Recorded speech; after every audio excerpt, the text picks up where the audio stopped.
매일 아침 지나치지 말아야 할 뉴스픽 한동인 뉴스토마토 기자로부터 뉴스 브리핑 받으시죠. 안녕하세요. 안녕하세요. 매일 고생이 많습니다. 감사합니다.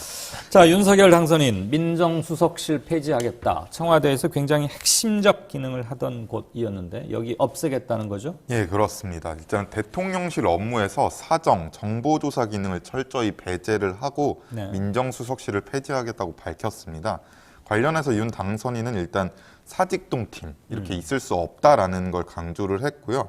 민정수석실이 합법을 가장을 해서 정치적 반대 세력을 통제하는 경우가 비일비재했다라는 게 윤석열 당선인의 입장이고 네. 세평 검증을 위장해서 국민 신상 털기와 뒷조사를 벌여왔다라는 주장을 하면서 민정수석실을 폐지하겠다고 밝혔습니다. 네. 그러니까 결국에는 검사 시절에 청와대가 민정수석실을 통해서 검찰 인사나 수사에 개입하는 것을 봤다라는 것이 이제 윤석열 당선인의 뭐 입장입니다. 다 아는 비밀이기도 하고 네. 자인하는 것일 수도 있고 물론 뭐 민정수석실의 기능 중에는 뭐 조금 무리를 빚었던 것도 간혹 있긴 했었습니다. 그런데 민정수석실 기능 중에 하나가 인사 및 사정 그리고 감찰, 공직감찰 이런 게 있거든요. 예, 그 그렇습니다. 대통령 주변 친인척들 관리감독 이런 것도 해왔는데 민정수석실 없애버리면 그 기능은 누가 어떻게 맡기겠다는 겁니까? 그래서 일단은 청와대 특별감찰관을 정상 가동을 시켜서 이 역할을 대신 하겠다라는 것인데 네. 특별감찰관제는 대통령 배우자와 사촌 이내 그리고 친인척 그리고 청와대 수석비서관 이상 고위공무원 등에 대해서 예. 비리를 막기 위해 2014년 도입이 됐었는데 이 부분이 제대로 운영이 되지 않고 있었습니다. 그랬죠. 그래서 결국에는 이 특별감찰관제를 활용을 해서 민정수석실의 기능을 일부 대신하게 될 것으로 보입니다. 그때 박근혜 대통령 시절에 이석수 특별감찰관이 있었는데 네. 그 정문회 맞죠? 그리고 최순실 등등 해서 뭐 제보가 들어왔는데 못하게 하고 그래가지고 네. 사실상 무기력화된 예, 그렇습니다. 그거를 그 카드를 꺼내 들겠다 이거군요. 예. 자, 앞으로 이걸 비롯해서 청와대 상당 부분 개혁을 할 것 같습니다. 어떻게 바뀌는지 그건 좀 유심히 지켜봐야 할 것 같습니다. 자, 교황 선출 방식으로 뽑겠다. 그러니까 뭐 출마 선언 같은 것도 없고 정견 발표도 없는데 민주당 새 원내대표 어떤 식으로 뽑고 지금 누가 이름들 나오고 있습니까? 일단은 선관위를 우선 설치를 했고요. 선출 방식이 주목이 되는데 말씀하신 대로 교황 선출 방식입니다. 이게 콘클라베 방식이라고 말을 하는데 네. 이게 의원총회에서 의견이 나왔고 이 방식은 한 명으로 총의가 모일 때까지 반복해서 투표를 진행을 합니다. 예. 그러니까 결국에는 민주당 소속 의원 172명 전원이 각자 선호하는 인사를 비공개로 적어서 투표를 하고 거듭해서 투표를 이어나가면서 총 한 명으로 총의가 모여질 때까지 투표를 진행하는 방식입니다. 예. 그래서 기존에는 이제 경선 일정에 맞춰서 3선에서 4선 의원들이 출마 선언을 하고 정견 발표를 하고 했었는데 이번 선거 방식으로는 구체적으로 뭐 정견 발표는 없을 것으로 보여집니다. 그냥 그래서, 이름만 써내는 거잖아요. 예, 이름만 써내서 이제 계속해서 투표를 거듭 하면서 한 명으로 총 모으는 겁니다. 좁혀가는 거. 네, 네. 많은 이름 나오는 사람으로. 네, 그러니까 그렇습니다. 특별히 뭐 정견 발표 이런 건 당연히 있기가 힘들겠고. 어떤 사람들 거론됩니까? 지금 현재 원내대표 후보군에는 4선의 안규백 의원 그리고 3선의 김경협, 박강원, 박홍근, 이광재, 이원욱, 윤관석, 홍익표 의원 등 10명 가까이 거론이 되고 있고요. 네. 이 중에서 일부 의원들은 소속 의원들에게 전화나 문자를 통해서 이제 뒤에서 선거 운동을 하고 있는 것으로 보여지는데 다만 이제 공식적 후보군으로는 자리 잡지 않고 그렇죠. 이게 없기 때문에 사실상 뭐 이론상으로 본다면 초선 원내대표도 가능하기는 합니다. 그렇겠네요. 네.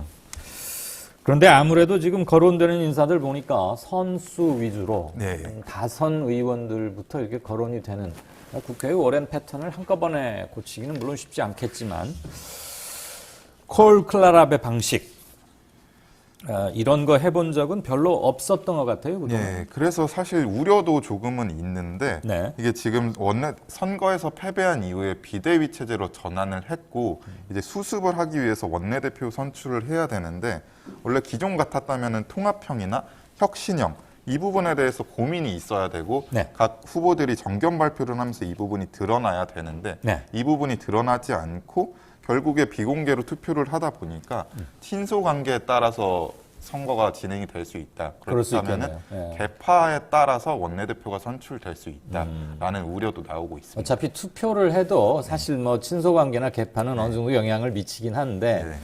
아무튼 새로운 방식, 많은 변화를 모색하고 있는 민주당 역시 관심 있게 지켜보면 될 것 같습니다. 자, 문재인 대통령과 윤석열 당선인 언제 만나느냐도 관심이 있는데 아마 내일쯤 청와대에서 만날 것 같아요. 네, 그렇습니다. 내일 오후에 청와대에서 대선 이후 첫 회동을 할 것으로 일단은 확인이 됐습니다. 예. 두 사람의 대면은 윤 당선인이 2022년에 6월 반부패 정책협의회에 참석하게 된 뒤로 21개월 만이고 대선이 치러진 지 정확히 일주일 만입니다. 네. 그래서 회동에서는 원활한 정권 인수인계 방안이나 코로나19 대응, 그리고 북한의 ICM 발사 동향 등 전체적인 의견 교환이 있을 것으로 보여지고요. 예. 문 대통령이 어제 국민 통합을 강조한 만큼 네. 이 부분에 대해서도 구체적 논의가 있을 것으로 보입니다. 그 관련해서 MB 이명박 전 대통령에 대한 사면을 윤석열 당선인이 건의 형식으로 거론하지 않을까 네. 여기에 좀 얘기가 많이 나오죠. 예, 윤 당선인이 이명박 전 대통령의 특별 사면을 건의할 가능성이 높아지고 있는데 네. 민주당에서도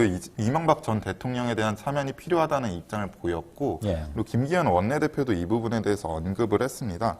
그래서 청와대 안팎에서 석가탄신일을 두고 이제 내달 말이나 5월쯤 이명박 전 대통령에 대한 사면이 있지 않을까라는 가능성이 제기가 됐는데 네.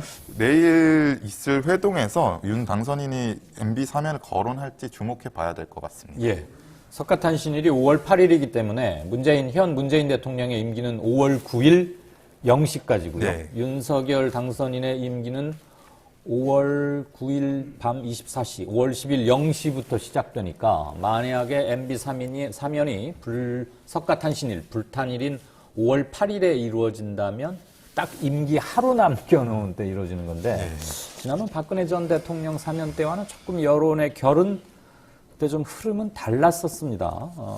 글쎄요, 지금 선거 치르고 하면서 국민 통합이 강조되고 하니까 국민들 여론의 결이 어느 정도 변해 있을지는 모르겠습니다만 그런 기류가 좀 있긴 있었죠. 네, 청와대 사정 민정수석실 폐지 이런 것들 얘기 들어봤습니다. 한동희입니다. 고맙습니다. 네. 그리고 제가 아까 뉴스 브리핑 받으시는 도중에 정문회라고 발음하면서 아차 실수했다 싶었는데 바다님께서 정윤회라고 바로 잡아주셨습니다. 굉장히 유명했던 이름인데 갑자기 아침에 소환하려다 보니까 제가 잠시 이름을 헷갈렸습니다. 미안하고 고맙습니다.